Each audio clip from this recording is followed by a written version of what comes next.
Last week we talked about how to get feedback, and today we're going to talk about what to do once you have it.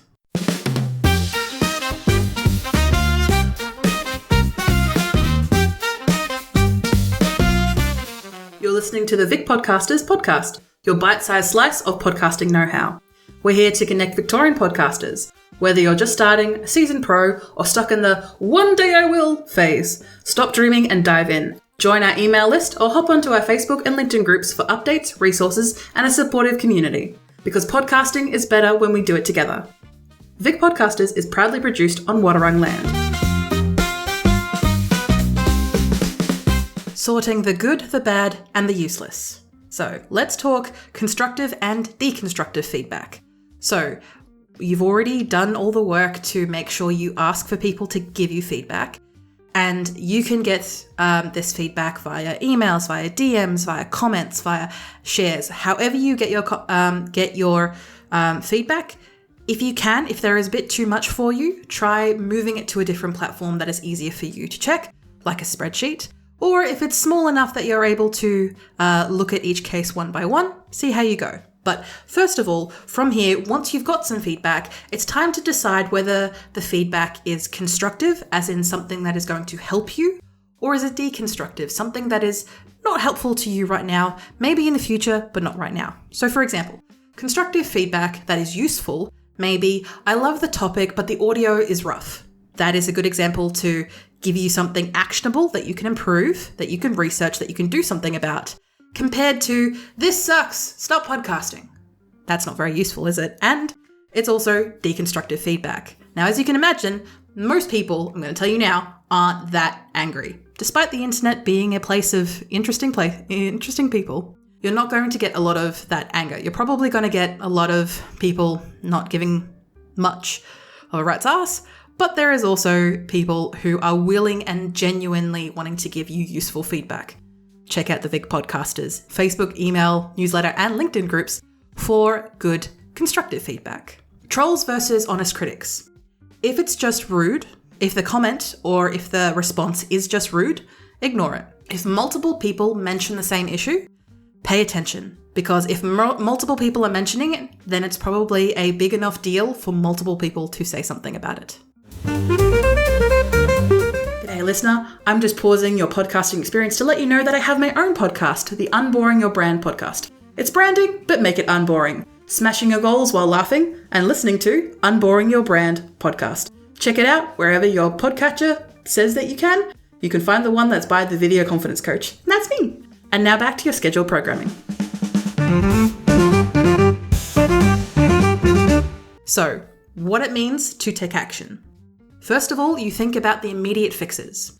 Have multiple people mentioned any tech issues, confusing formats, or bad sound quality? Or maybe that the video doesn't look up to snuff? What can you fix immediately? Is there something that you can do to spend 5 to 10 minutes fixing something? Or is there something that you can do to, say, research to better improve your podcasting ability? Now that we've done the immediate fixes, now it's time to focus on long-term changes. Is there something that people have been mentioning over time that you can use is regarding, say, content shifts, or maybe your choice in guests, or pacing adjustments? Maybe the ads are a bit too jarring. Or, for example, that you have a monologue at the start of your podcast that people aren't really resonating with. That's okay. It's not a reflection of you. It's a reflection of what they need as an audience. So in turn, take some time and see what you can do over, say, a couple of episodes, or even a couple of, tens of episodes. Whatever is easier to do, you can do that over time. And now that we've touched on the immediate and the long-term fixes, here is what you can ignore. You can ignore random one-off complaints that don't match with your vision for the podcast, but also people who clearly haven't listened to your podcast.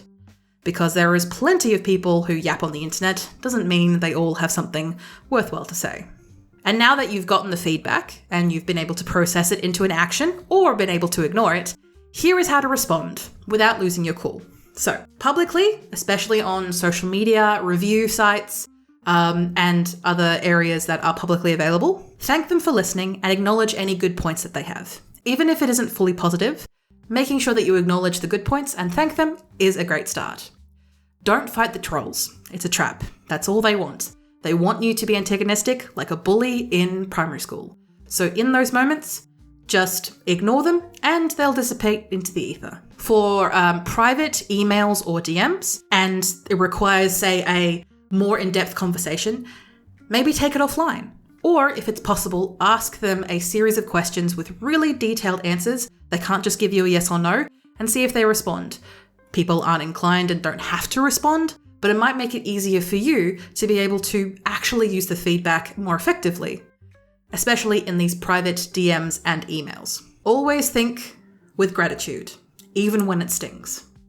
Every listener has an opinion, and that is engagement. You're allowed to thank them, and even if you disagree with their points, thank them regardless, because your audience is there to support you, and you are there for your audience. Feedback is a gift, even when you don't like it. So keep tweaking, keep improving, and keep growing your podcast, because podcasting doesn't have to be a solo gig. That's a wrap.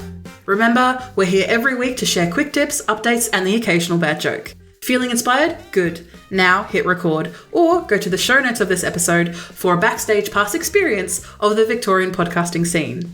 The VIC Podcasters would like to acknowledge and pay our respects to the Wadawurrung people of the Kulin Nation, the traditional custodians on the land on which we work, live, and play. We pay our respects to their elders past and present. We stand with the traditional custodians of these lands in working towards a more equal future.